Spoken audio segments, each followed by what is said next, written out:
और पोल्टावा से एक बड़ी खबर है। पोल्टावा में रेल डिपो पर हमला हुआ है। कीव और पोल्टावा रेल रूट बंद हो गया। इसके बाद कई ट्रेन और इंजन को इसमें नुकसान पहुंचा है। ये देखिए आप तस्वीर आपको हम दिखा रहे हैं।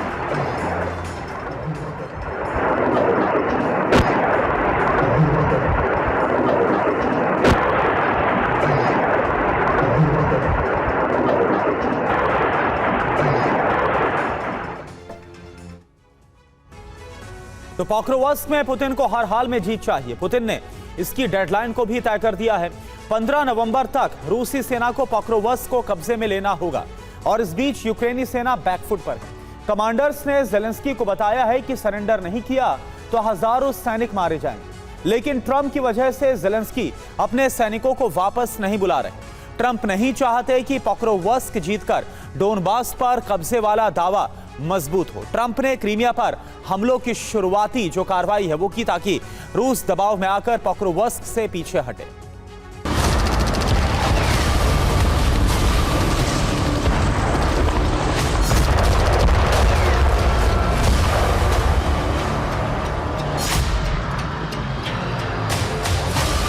बारूद की महक और काले धुएं से ढका आसमान, यूक्रेन का पोक्रोवस्क इलाका वीरान नजर आता है।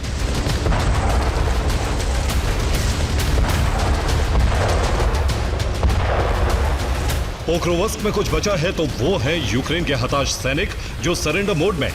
लेकिन जंग का ये इलाका अमेरिका के वॉर प्लान में अभी सबसे टॉप पर।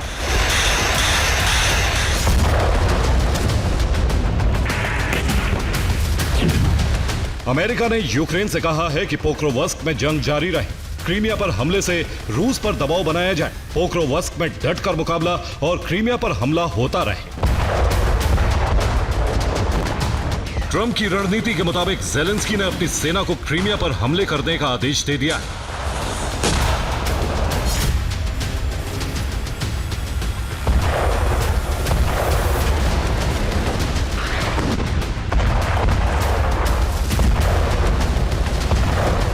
यूक्रेन ने रात में हुए हमलों का वीडियो जारी किया है और दावा है कि क्रीमिया में तेल डिपो और तेल ले जाने वाले टैंकर्स को निशाना बनाया है। रिपोर्ट के मुताबिक सिम्फेरोपोल के करीब ड्रोन से एक तेल डिपो को टारगेट किया गया। तेल ले जा रही एक ट्रेन को भी ड्रोन से निशाना बनाया गया है।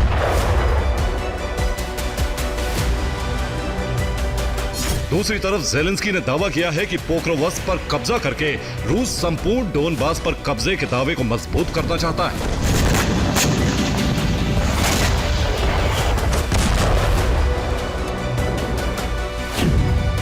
रूसी फौज पोक्रोवस्क के बाद मिर्नोहराद की तरफ बढ़ रही है। पोक्रोवस्क में पूर्वी इलाके से हमले में रूस नाकाम रहा है। बार बार नाकामी के बाद रूसी सेना ने अपनी रणनीति बदली।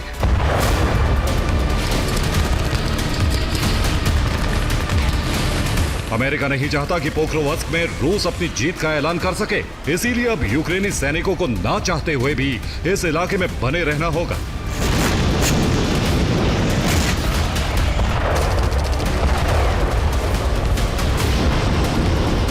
ट्रंप ऐसा इसलिए कर रहे हैं क्योंकि पुतिन की शर्त है कि समझौते के लिए यूक्रेन को डोनबास खाली करना होगा। पोक्रोवस्क में जीत से पुतिन का यह दावा और मजबूत हो सकता है। ट्रंप पोक्रोवस्क को जीता हुआ क्षेत्र बनाने की जगह युद्ध का एक सेंटर रखना चाहते हैं।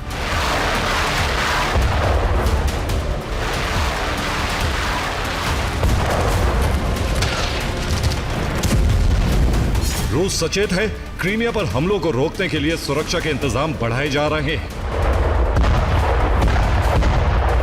यूक्रेन की कोशिश है कि डोनेत्स्क के मोर्चे पर जितना नुकसान हो रहा है उससे अधिक रूस के क्रीमिया में पहुंचाया जाए।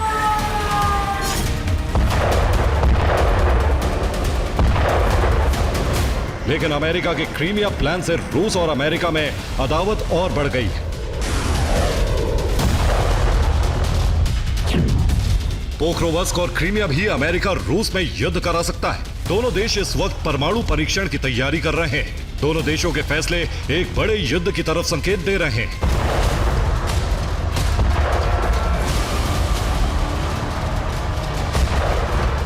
क्रीमिया में भारी तबाही न सिर्फ यूक्रेन के अंत की वजह बन सकता है, बल्कि ये अमेरिका और रूस में सीधी जंग भी करा सकता है, क्योंकि ट्रंप अब बातचीत की जगह एक अलग रुख कायम कर चुके हैं।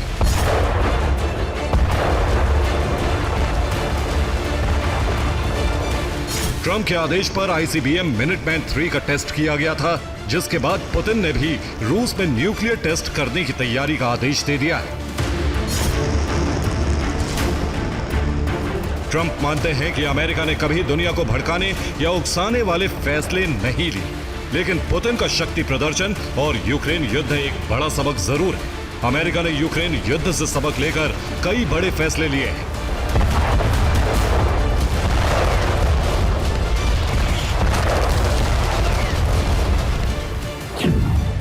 अमेरिकी सेना 2 से 3 साल के भीतर कम से कम 10 लाख ड्रोन खरीदने जा रही है।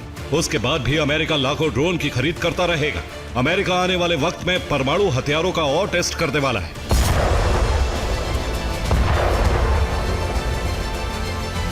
रूस भी बुरेवेशनिक मिसाइल से अपनी ताकत दिखा चुका है और भविष्य में कई और टेस्ट की योजना पर काम कर रहा है। अमेरिका रूस की यही प्रतिस्पर्धा न्यूक्लियर वॉर में भी बदल सकती है।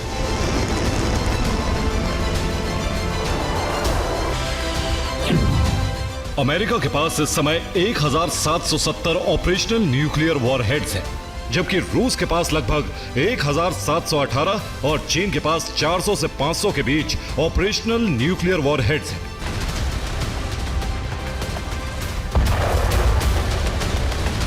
ट्रंप ने इन आंकड़ों को आधार बनाकर ही अपने परमाणु प्रणालियों के परीक्षण को जरूरी ठहराया है।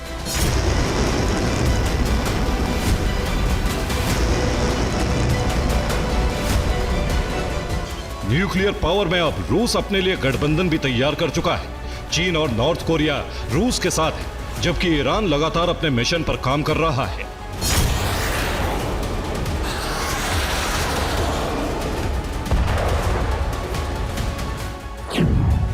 यूरोप अब तक यूक्रेन की मदद कर रहा था। ट्रंप ने युद्ध से दूरी बनाने का फैसला लिया था, लेकिन अब अमेरिका भी यूक्रेन की मदद कर रहा है। रूस और अमेरिका दोनों को यह पता है कि अब सामना जंग के मैदान में हो सकता है, इसलिए दोनों ही तरफ से सैन्य और कूटनीतिक चक्रव्यूह मजबूत किया जा रहा है।